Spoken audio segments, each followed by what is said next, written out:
Hi, in this video, we are going to introduce a kind of poison, phosgene. Phosgene is also called carbonyl chloride and the chemical formula of COCl2. It is highly toxic and is defined as IDLH, immediately dangerous to life or health, with the limits of 2 ppm, according to the Occupational Safety and Health Administration, meaning only 2 milliliters of phosgene in 1 milliliter of water can cause irreversible health effects to people. The LC50 required lethal concentration to kill 50% of the people of phosgene is approximately 500 ppm in 1 minute. Also, the exposure to 2 ppm of phosgene for 15 minutes is as lethal as exposure to 4 ppm for 25 minutes. The boiling point of phosgene is 8.3 degrees Celsius. Therefore, in room temperature, phosgene is in the gas phase. Phosgene gas is colorless and in low concentration it smells like musty hay.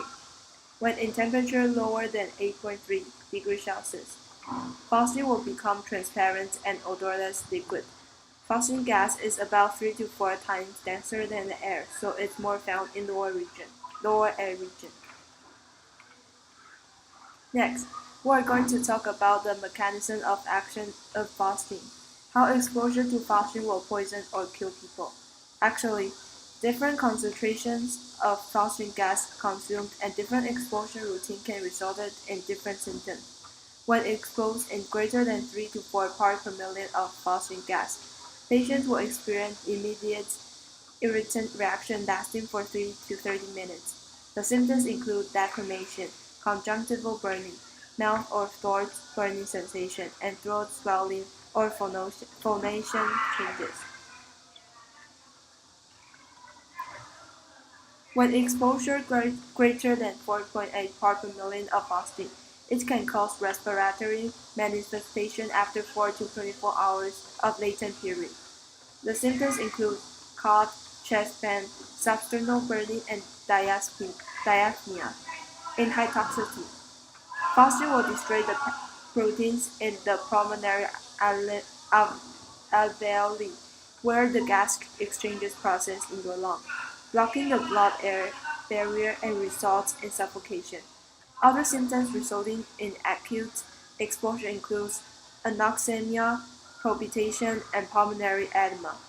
Although long-term inhalation exposure to small amount of phosgene may increase the tolerance to acute effects, according to the research, it may cause permanent pulmonary emphysema and fibrous changes.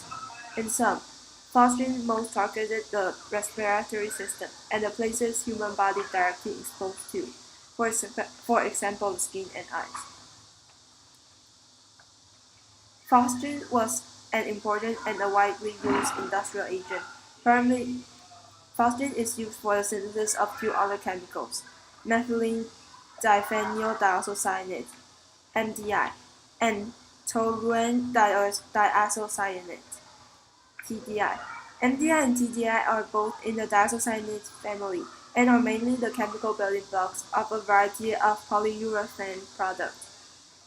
TDI is mostly used to make flexible foam appliques in our daily life. The products include our apparel and all kinds of unfostered furniture such as bedding, underlay, and sofa, etc. TDI also has applications in transportation. The use of TDI manufacturing the automobile part decreases the weight, which helps in the increase of fuel efficiency and leads to the conservation of energy.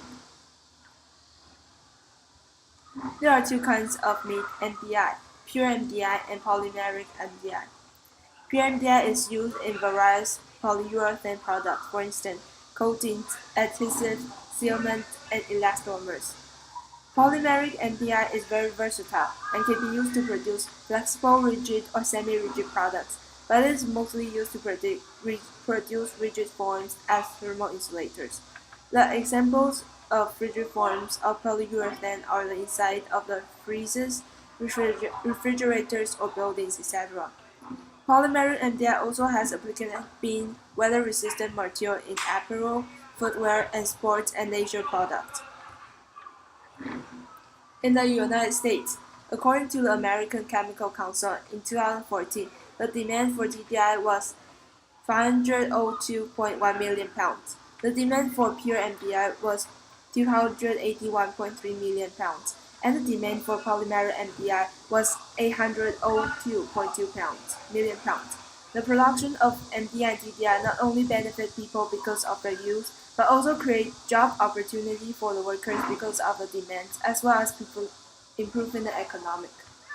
In 2015, directly and indirectly, the diisocyanate-based industry has generated $74.3 million of output and in total provided about 230,000 of jobs. In addition, according to the United States Environmental Protection Agency Energy Star program, it is estimated that 11% of energy bills monthly can be saved by adding insulation and sealing in the air leaks in the buildings. Phosgene is also used for the manufacture of other products such as insecticides, herbicides, dyes, and pharmaceutical. Insecticides and herbicides help the farmers and gardeners to improve the number and quality of crops. Without phosgene as an intermediate chemical, the production of MDI and TDI would be difficult and therefore influence the manufacture of polyurethane products. People would lose amazing products that are comfortable, insulating, weather-resistant, adhesive, protective, durable, flexible, as well as lightweight. The expected increase of phosgene industry globally also shows the essential of phosgene for the society, especially in Asia, where steady population and industry growth will take place in the next few years. According to a study, there will be an incremental growth of the market with an increase of $1,166.7 million in 2022, and 44% of the growth will come from the Asia-Pacific region.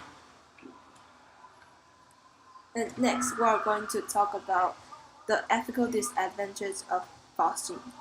Phosgene became invented because of its use as chemical weapon in World War I. In World War I, the trenches warfare between the French side and the Germans at the border of France and Belgium became stale. The defense were too strong that neither side could successfully go across the no man's land, the land between the two side trenches, to defeat the other. Because of this situation, many soldiers died and became frustrated since the conditions in the trenches were bad. In order to break the deadlock and to avoid unnecessary sacrifice of the soldiers, the government and the commanders of these fighting countries decided to use harmful gases as a weapon. Phosgene was the third chemical weapon being used to replace tear gas and chlorine, which were thought less effective, because of its characteristics of colorless and musty hay odor, and the distinct smells in the trenches as well as the war zones. Phosgene was hard to be detected. As mentioned before, phosgene is a transparent and odorless liquid when temperature lower than 8.3 degrees Celsius, so phosgene liquid will contaminate the ground, and the contamination could last for 10 minutes and will be longer in winter. When the temperature becomes higher, phosgene will quickly evaporate and spread out in the air. Phosgene gas may cause immediate irritant reactions such as coughing and eyes, as well as respiratory tract burning. When exposure in high concentration, fluid will build up in the lungs subsequently and may cause suffocation. Phosgene gas may also cause delayed symptoms, for example, chest pain and breathing hardness as aforementioned in the mechanism part. Some soldiers even died after 48 hours. Although this seems to be a drawback of phosgene gas's effectiveness, this makes phosgene even harder to be noticed. Sometimes a whole troops were incapitalized in the next day. Because phosgene is easier to synthesize compared to other chemical weapons at the time, and is potent of demoralizing the enemies. Phosgene became the most widely used chemical weapon in the World War I, and was used by falling into artillery shells and launching to enemies. Approximately, phosgene was accounted for 85% of the 91,000 deaths by chemical weapons. The use of phosgene as a chemical weapon is unethical because First of all, this unique method of killing is an unnecessary cruelty that brought additional suffering to the affected.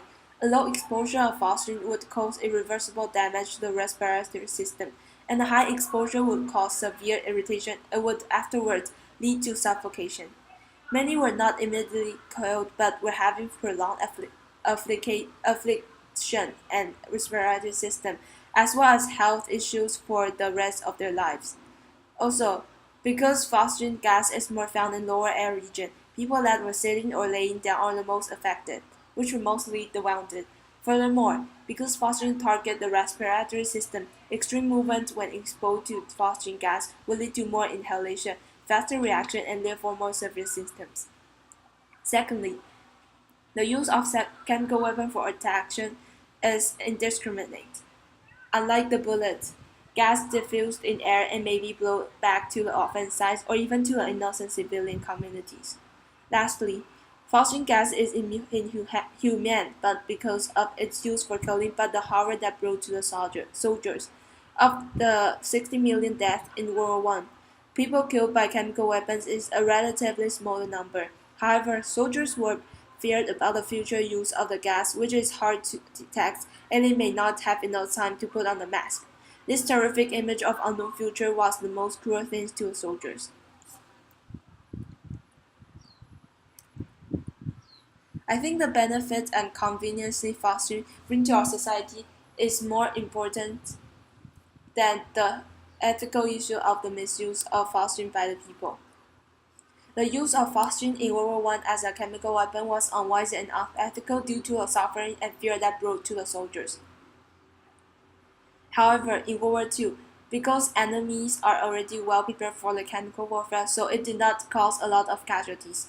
Also, the use of chemical weapons has been banned in 165 countries who had signed the Chemical Weapon Convention and started to be effective since 1997. Although the use of phosphine in industry may have risks to the workers for exposure of phosphine, this can be avoided by implementing well-organized production line with complete protective mechanism for the workers and waste system. In conclusion, the necessity of phosphine as the intermediate chemical for the production of many of our daily life products is irreplaceable.